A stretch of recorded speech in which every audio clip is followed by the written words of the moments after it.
Hi, welcome back to Art by Brooke. For today's video, I'm going to do another dollar store paint pour. I've done 2 dollar store paint pours, and a lot of the stuff is still left over from those.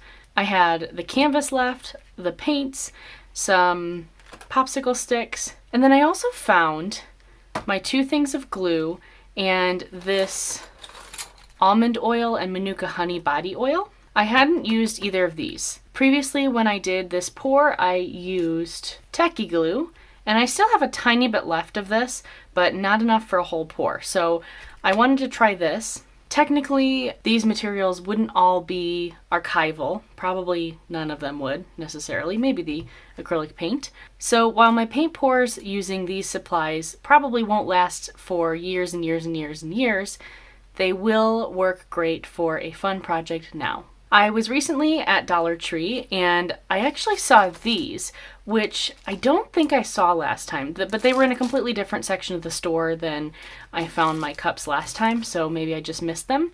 But last time I did this, I used these little plastic shot glasses and got a little frustrated with them because there was some texture at the bottom that made it really hard to stir the paint, and they were also pretty small.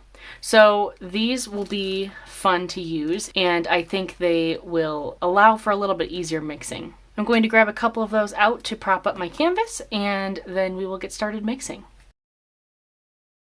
So I have 5 colors, so I'm going to be mixing in 5 different cups, and I will be using the white glue and a little bit of water. Now the glue is a lot thicker than the Floetrol that I'm used to, so I may need to add more water than I'm used to as well.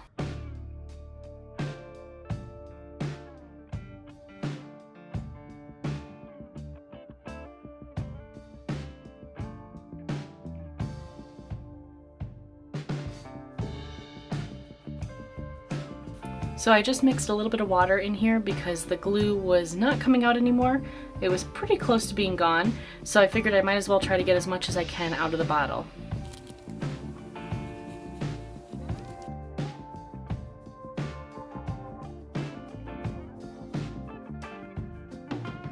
I didn't realize I hadn't used purple last time, so that should be fun to see how that looks in the pour.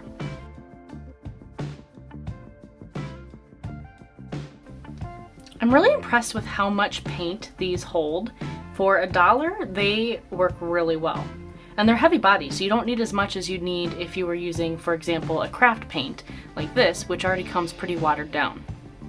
I have a second thing of glue if I need it, but I'm going to see how these mix up first and then go from there.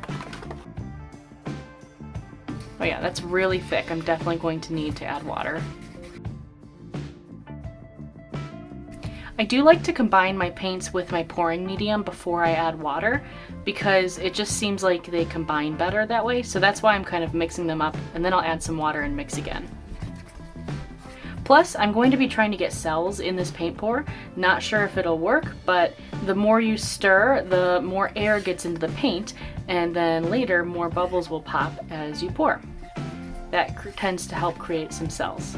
This is almost like really runny slime, like the slime you get in a can to play with as a kid, or the slime that you make, like that green slime that you make at home.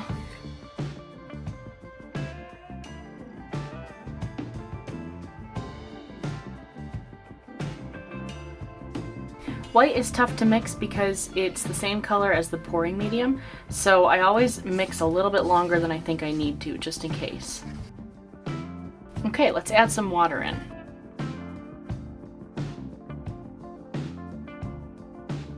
It's getting closer to what I like, but it's still very thick. So I'm gonna go ahead and mix these all off camera, and then I will be right back and we will assess what to do next.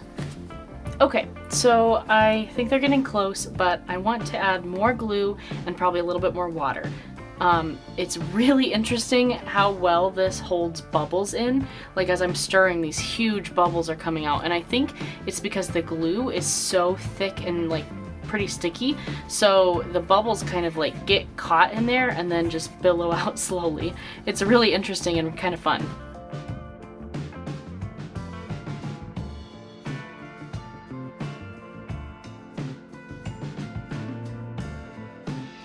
My darn floor is so squeaky, it's hard to do a video without having it creaking all over the place.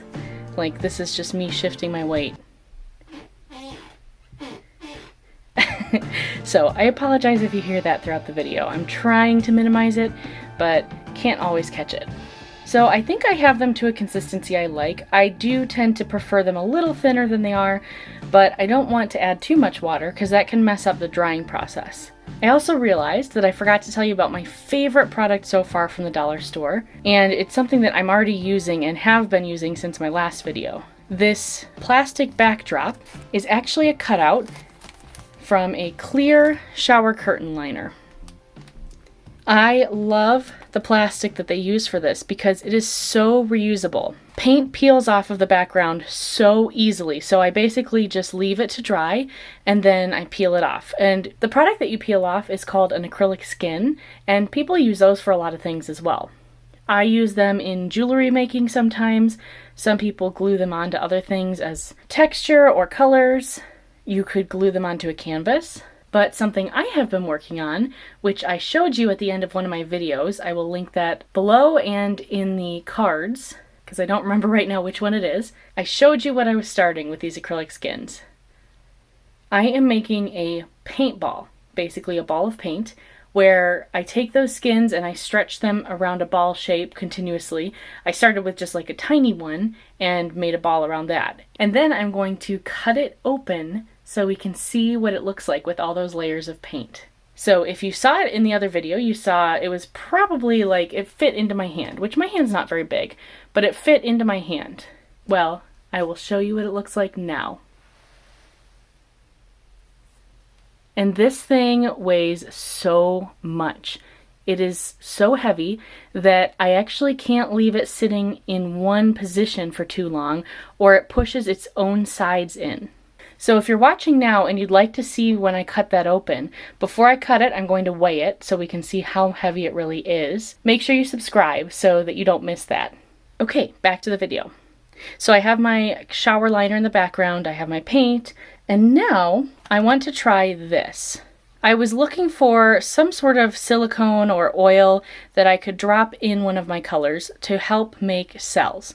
I don't usually use silicone in my own paint pours because I don't like having to clean the canvas off.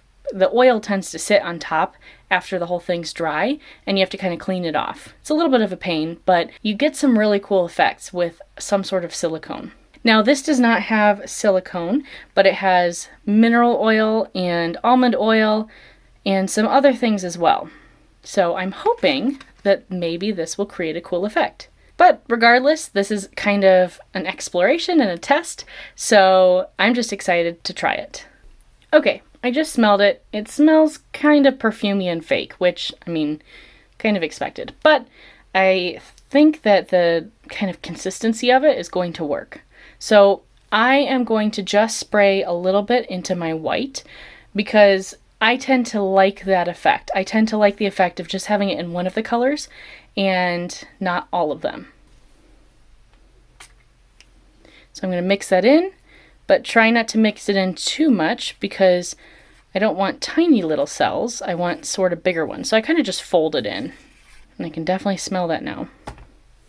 Okay, so I want to do flip cups, but these cups aren't big enough to do just one, so I'm going to do 3 of them. And if that's not quite enough, I can always pour excess paint around the outside. So I'm going to go ahead and start layering these, and then we will start the pour.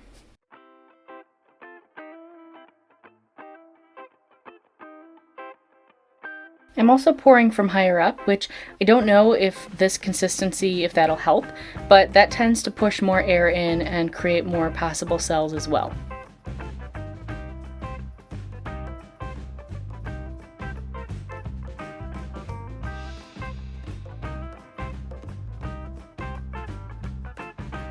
So the only thing I did not get from the dollar store are these gloves, but I know you can get them, so I just didn't want to waste the money on more gloves when I had some at home. So I'm just going to flip these really quickly, and some might come out, but hopefully most of it stays in the cup.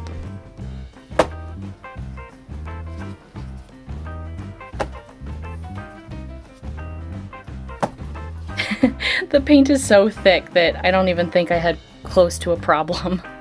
So I'm gonna just let it sit for a second, and kind of come down from the bottom of the cup, especially since it's so thick, and then I will pull them all up.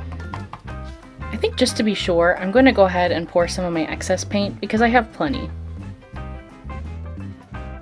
And honestly, I'm not quite sure how this is going to store, so especially not in these paper cups, I don't think it'll store very well, so might as well just use it up.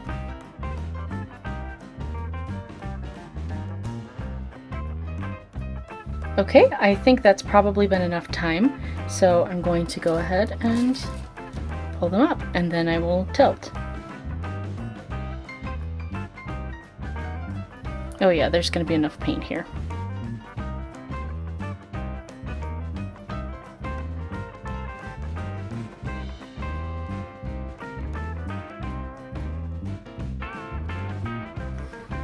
I'm going to blow on this just a little bit before I tilt it, but I need to go quick because it's coming off the side.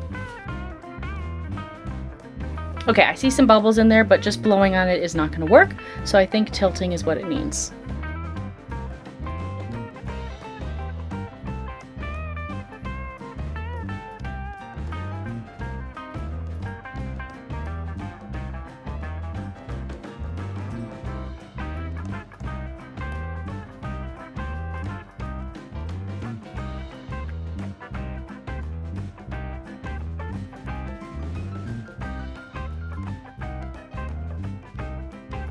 Alright, so this looks super pretty. I'm going to blow on it again just to see if any more cells open up. I see some very vague cells, but not a lot of the big circular ones. As you can see, there is a huge definition between the edges and the sides and the top. And I noticed that with my other ones too. That could be the fact that it's glue, it could be the fact that the canvas has a very sharp angle. I also didn't prep this with anything because they don't sell gesso at Dollar Tree. And it could be the higher amount of water in it. I do see some little pinprick holes all over from the little tiny air bubbles in this. And I'm hoping that those will pop on their own. Otherwise we might get some little dips in the canvas.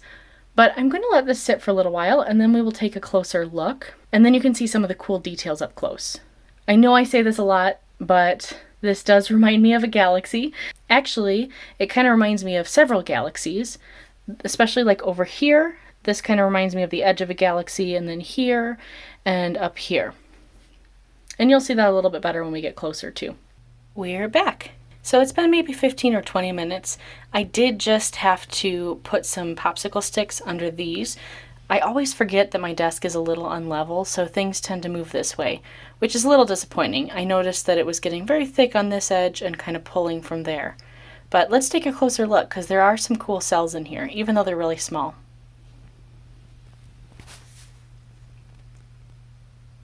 So you can see some tiny little ones through here. I don't know if the oil did anything for the cells or if this is all just from the air bubbles, but it looks pretty cool.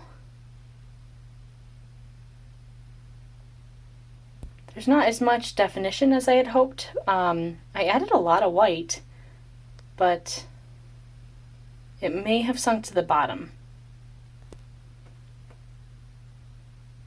I love the blue going through there with that kind of black streak. I think that adds some really neat dimension there. But otherwise, most of the white and black kind of blended in or sunk down underneath. I know from experience that these colors will be a lot more vibrant once they're dry, because just like with Floetrol, it's mixed with a white pouring medium, in this case glue, but that pouring medium dries clear. So you will see the colors more vibrantly through that. Right now they're toned down with white. So overall, I think this was super fun. This is a really cool option for someone who just wants to get started and maybe you don't have stores around you that carry the normal pouring products. You can go ahead to your Dollar Tree and try to get some of these things.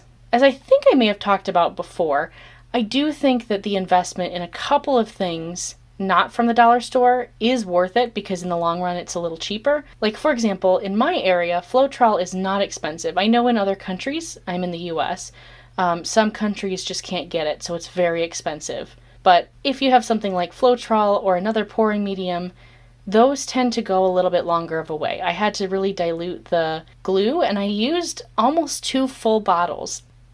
I'm actually going to go ahead and do some experiments with the acrylic paint in the future with using my own mixture of Floetrol and my own canvases and see if the acrylic paint is worth the investment, because I really think it might be. It's heavier body, so you don't need as much. The colors are really vibrant, and you get a lot in a tube for just $1. I also think the canvas can be an okay deal if you get bigger ones, but I know that my local Michaels and Joann's run enough sales and deals, and they also have value packs that tend to make the canvas the same price, if not cheaper, depending on when you go. So be aware of the prices at all the stores in your area, because sometimes the dollar store is not the best investment. But as I told you, the drop cloths, which are actually shower curtain liners, those are definitely worth the money. I would say pick one of those up, and hey, if this is what you have near you, it's definitely worth a try. Please leave a comment down below if you've done a paint pour with dollar store materials. How did it go for you?